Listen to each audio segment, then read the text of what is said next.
ರಾಜ್ಯ ಸರ್ಕಾರದ ಮಹತ್ವಾಕಾಂಕ್ಷೆ ಯೋಜನೆಗಳಾದಂಥ ಪಂಚ ಗ್ಯಾರಂಟಿಗಳನ್ನು ಸರಿಯಾಗಿ ನಿಜವಾದ ಫಲಾನುಭವಿಗಳಿಗೆ ತಲುಪುವಂತೆ ನೋಡಿಕೊಳ್ಳಬೇಕು ಎಂದು ಬೆಳಗಾವಿ ಕಂದಾಯ ಮಟ್ಟದ ಪಂಚ ಗ್ಯಾರಂಟಿಗಳ ಅನುಷ್ಠಾನ ಸಮಿತಿಯ ಅಧ್ಯಕ್ಷ ಎಸ್.ಆರ್. ಹಿರೇಮಠ ಸಲಹೆ ನೀಡಿದರು. ಹುಬ್ಬಳ್ಳಿಯ ಮಹಾನಗರ ಪಾಲಿಕೆಯ ಸಭಾಂಗಣದಲ್ಲಿ ಪಂಚ ಗ್ಯಾರಂಟಿಗಳ ಬೆಳಗಾವಿ ಕಂದಾಯ ಮಟ್ಟದ ಅನುಷ್ಠಾನ ಸಮಿತಿಗಳ ಪರಿಶೀಲನಾ ಸಭೆ ನಡೆಸಿದ ನಂತರ ಮಾತನಾಡಿದ ಅವರು, ಯಾವುದೇ ಕಾರಣಕ್ಕೂ ರಾಜ್ಯ ಸರ್ಕಾರ ನಿಜವಾದ ಫಲಾನುಭವಿಗಳಿಗೆ ಮತ್ತು ಬಡವರಿಗೆ, ದೀನದಲಿತರಿಗೆ, ಹಿಂದುಳಿದ ವರ್ಗಗಳಿಗೆ ಈ ಯೋಜನೆಗಳನ್ನು ಅವರ ಕಲ್ಯಾಣಕ್ಕಾಗಿ ತರಲಾಗಿದೆ. ಆದ್ದರಿಂದ ನಿಜವಾದ ಫಲಾನುಭವಿಗಳು ಈ ಯೋಜನೆಯಿಂದ ಹೊರಗಿರಬಾರದು. ಆದ್ದರಿಂದ ಸರಿಯಾಗಿ ಪರಿಶೀಲಿಸಿ ಅವುಗಳ ಯೋಜನೆಯನ್ನು ಪಡೆಯುವಂತೆ ಮಾಡಬೇಕು ಮತ್ತು ಯೋಜನೆಗಳನ್ನು ಜಾರಿಗೆ ತರುವಾಗ ಯಾವುದೇ ರೀತಿಯ ತೊಂದರೆ ಆಗಬಾರದು ಮತ್ತು ಶಕ್ತಿ ಯೋಜನೆ ಸೇರಿದಂತೆ ಅನೇಕ ಯೋಜನೆಗಳು ಸರಿಯಾಗಿ ತಲುಪಬೇಕು. ಕೆಲ ಶಕ್ತಿ ಯೋಜನೆಗಳಿಗೆ ಲೋಪದೋಷಗಳು ಬರ್ತಿದ್ದು, ನಿರ್ವಾಹಕರು ಮತ್ತು ಅವರ ಸಿಬ್ಬಂದಿಗಳು ಫಲಾನುಭವಿಗಳ ಜೊತೆ ಅನುಚಿತವಾಗಿ ವರ್ತನೆ ಮಾಡುತ್ತಿರುವ ಬಗ್ಗೆ ಮಾಹಿತಿ ಬಂದಿದೆ. ಅವರ ಮೇಲೆ ಕ್ರಮ ಕೈಗೊಳ್ಳಲು ಸೂಚನೆ ನೀಡಿದರು. ಈ ಸಂದರ್ಭದಲ್ಲಿ ಅನುಷ್ಠಾನ ಸಮಿತಿಯ ಪದಾಧಿಕಾರಿಗಳು, ಸದಸ್ಯರು ಭಾಗವಹಿಸಿದ್ದರು.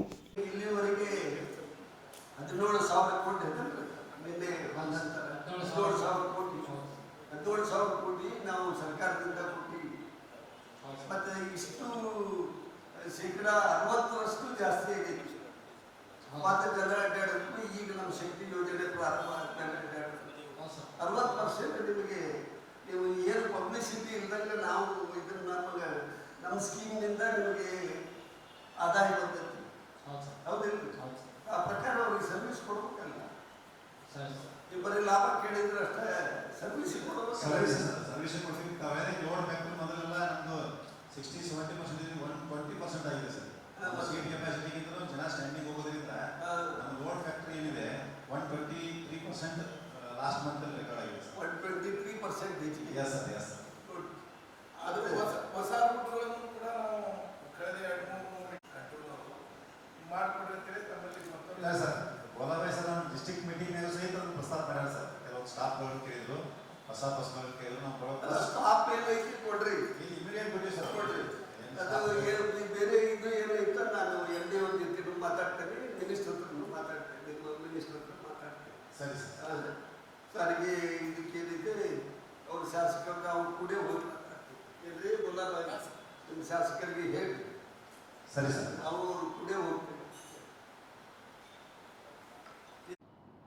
ನಮ್ಮ ಹುಬ್ಬಳ್ಳಿ ಧಾರವಾಡ ಕಾರ್ಪೊರೇಷನ್ನು ಮಹಾನಗರ ಪಾಲಿಕೆಯ ಒಂದು ಅಸ್ತಿತ್ವಕ್ಕೆ ಬಂದದ್ದು ಕೇವಲ 3 ತಿಂಗಳ ಹಿಂದೆ. 3 ತಿಂಗಳಿಂದ ಕೇವಲ 3 ಮೀಟಿಂಗ್ ಮಾಡಿದ್ದಾರೆ. ಇದು ನಮ್ಮ ಒಂದು ಒತ್ತಾಯದ ಮೇರೆಗೆ ನಮ್ಮ ಬೆಳಗಾವಿ ಭಾಗದಲ್ಲಿ ಹುಬ್ಬಳ್ಳಿ ಧಾರವಾಡ, ಬೆಳಗಾವಿ, ವಿಜಯಪುರ 3 ಮಹಾನಗರ ಪಾಲಿಕೆಗೆ ನಮ್ಮ ಗ್ಯಾರಂಟಿ ಉಸ್ತುವಾರಿ ಸಮಿತಿ ನೇಮಕವಾಗಿದೆ. ಕೇವಲ 3 ತಿಂಗಳಲ್ಲಾಗಿದೆ. ಅವೆಲ್ಲ ವಿವರಗಳನ್ನು ಕೂಡ ನಾನು ಪಡೆದಿದ್ದೀನಿ. ಅವೆಲ್ಲ ವಿವರಗಳನ್ನು ಕೂಡ ತಮಗೆ ಒಪ್ಪಿಸ್ತೇನೆ. ನಂತರ ರಾಜ್ಯ ಗ್ಯಾರಂಟಿ ಯೋಜನೆಗಳ ಪ್ರಾಧಿಕಾರದ ಅನುಷ್ಠಾನ ಪ್ರಾಧಿಕಾರದ ವತಿಯಿಂದ ಈ ದಿವಸ ಹುಬ್ಬಳ್ಳಿ ಧಾರವಾಡ ಮಹಾನಗರ ಪಾಲಿಕೆಯ ಗ್ಯಾರಂಟಿ ಅನುಷ್ಠಾನ ಪ್ರಾಧಿಕಾರದ ಸಭೆಯಲ್ಲಿ 5 ಗ್ಯಾರಂಟಿ ಯೋಜನೆಗಳ ಬಗ್ಗೆ, ಮೊದಲನೇದಾಗಿ ವಿಶೇಷವಾಗಿ ಶಕ್ತಿ ಯೋಜನೆಯಿಂದ ಸ್ಥಳೀಯವಾಗಿರುವಂಥ ಸಮಸ್ಯೆಗಳು, ಈ ನಮ್ಮ ಸರ್ಕಾರ ಕಳೆದ 3 ವರ್ಷಗಳಲ್ಲಿ ಎಷ್ಟು ಬಸ್ಸುಗಳನ್ನು ಹೆಚ್ಚಿಗೆ ಒದಗಿಸಿಕೊಟ್ಟಿದೆ, ಅದರ ಹಿಂದೆ ಇದ್ದಂಥ 4 ವರ್ಷದ ಸರ್ಕಾರ ಎಷ್ಟು ಬಸ್ಸುಗಳನ್ನು ಕೊಟ್ಟಿದೆ ಅಂತ ತುಲನೆ ಮಾಡಿದಾಗ ಹಿಂದಿನ 4 ವರ್ಷದಲ್ಲಿ ಯಾವುದೇ ಬಸ್ಸುಗಳು ಬಂದಿಲ್ಲ ಮತ್ತು ಯಾವುದೇ ರೀತಿಯಾದಂಥ ರಿಕ್ರೂಟ್ಮೆಂಟು ಕೂಡ ಆಗಿರಲಿಲ್ಲ. ಈಗ 3 ವರ್ಷಗಳಲ್ಲಿ ಸುಮಾರು ಡ್ರೈವರು ಮತ್ತು ಕಂಡಕ್ಟರ್ ಏನು ಅವ್ರಿಗೆ ಬೇಕಾಗಿತ್ತು ಅವೆಲ್ಲವನ್ನೂ ಕೂಡ ರಿಕ್ರೂಟ್ಮೆಂಟ್ ಮಾಡಿ ಕೊಡಿಸಿದ್ದೀವಿ.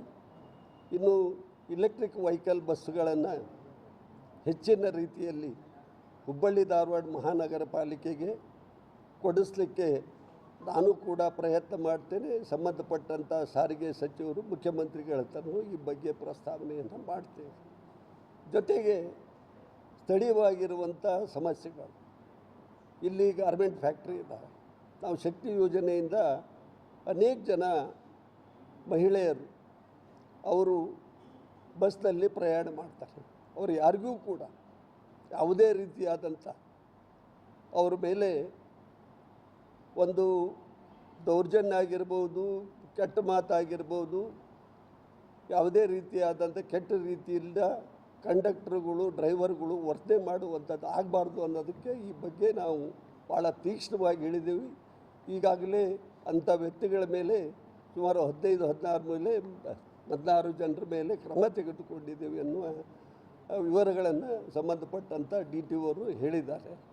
ಜೊತೆಗೆ ಅವರಿಗೆ ಎಲ್ಲ ಪ್ರತಿಯೊಬ್ಬ ನಾಗರಿಕರ ಜೊತೆ, ವಿಶೇಷವಾಗಿ ಹಿರಿಯ ನಾಗರಿಕರು, ಮಹಿಳೆಯರು ಮತ್ತು ಮಕ್ಕಳ ಜೊತೆ ಸರಿಯಾದ ರೀತಿಯಲ್ಲಿ ವರ್ತನೆ ಆಗಬೇಕು.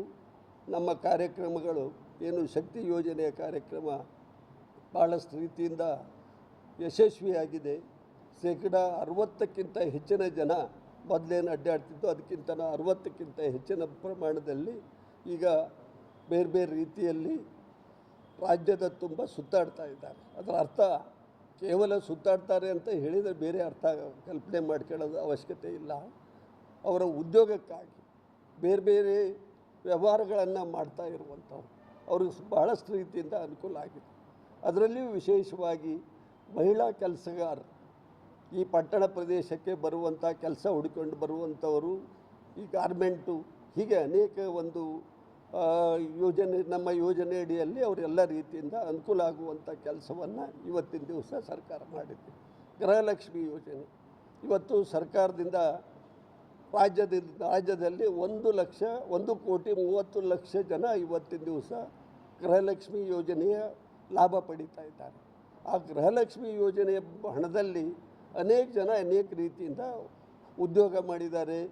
ಬೇರೆ ಬೇರೆ ರೀತಿಯಿಂದ ಅವರ ಕುಟುಂಬದ ಕೃಷಿ ಇದ್ದರೆ ಅವರು ಕೃಷಿಗೆ ಭಾಳಷ್ಟು ರೀತಿಯಿಂದ ಅನುಕೂಲ ಮಾಡಿದ್ದಾರೆ.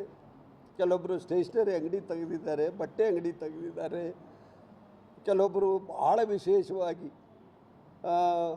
ಇನ್ನೊಂದು ಕಡೆ ಒಬ್ಬರು ಲೈಬ್ರರಿ ಮಾಡಿದ್ದಾರೆ. ವಿಶೇಷವಾಗಿ ಒಬ್ಬ 2ನೇ ಕ್ಲಾಸ್ ಓದಿದಂಥ ಮಹಿಳೆ ಲೈಬ್ರರಿ ಮಾಡಿದ್ದಾಳೆ. ಅಂದರೆ ಎಷ್ಟರ ಮಟ್ಟಿಗೆ ಅವಳಿಗೆ ಮಕ್ಕಳನ್ನು ಓದಿಸಬೇಕು ಅನ್ನೋದು ಒಂದು ಅರ್ಥ ಆಗ್ತದೆ.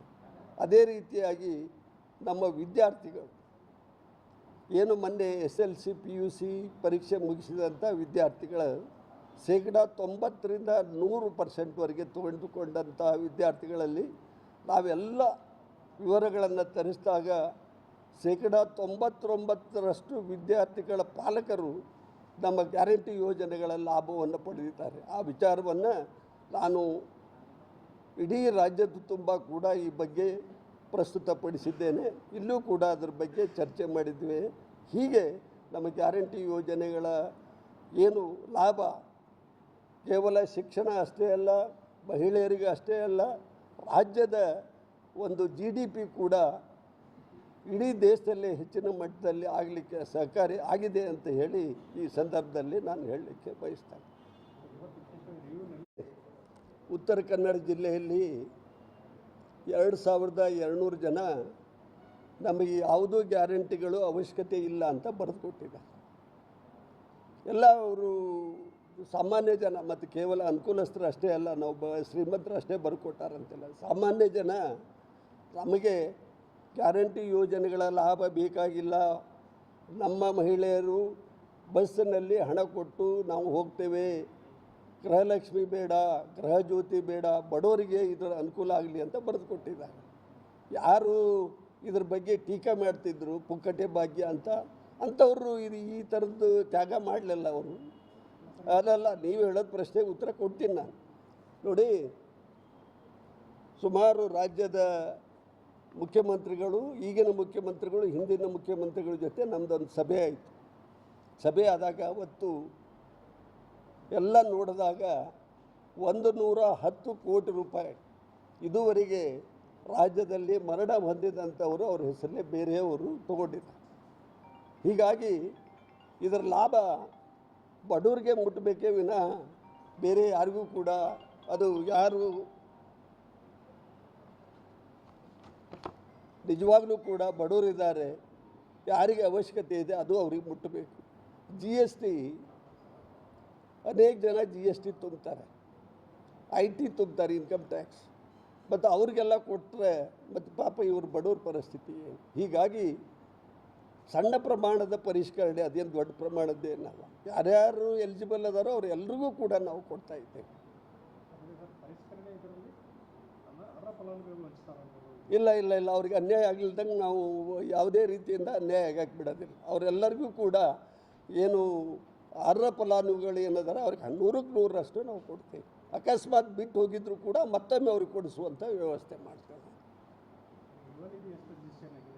ಯುವ ನಿಧಿ ಬಗ್ಗೆ ಸ್ವಲ್ಪ ಪ್ರಾರಂಭ ತಡ ಆಗಿದೆ.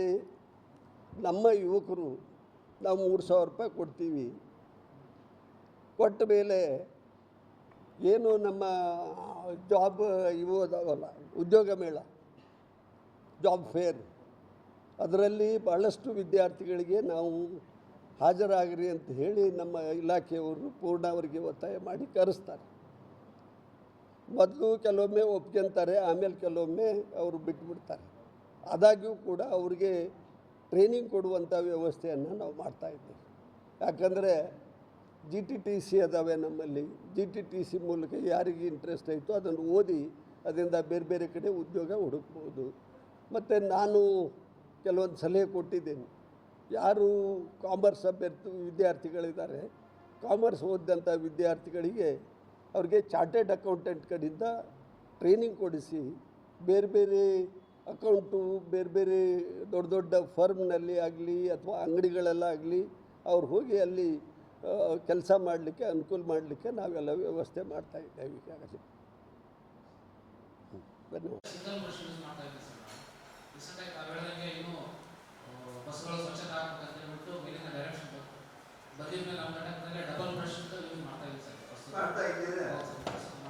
ಸ್ವತಃ ನೀವು ಬಸ್ ಅಂತ ನೋಡಿದ್ರೆ ಅದರ ಸ್ವಚ್ಛತೆ ಆಗೈತಿ ಇಲ್ಲ ಅಂತ ನಮ್ದು ಡೈಲಿ ಗೇಟ್ ಮೀಟಿಂಗ್ ಮಾಡ್ತೀವಿ ಸರ್.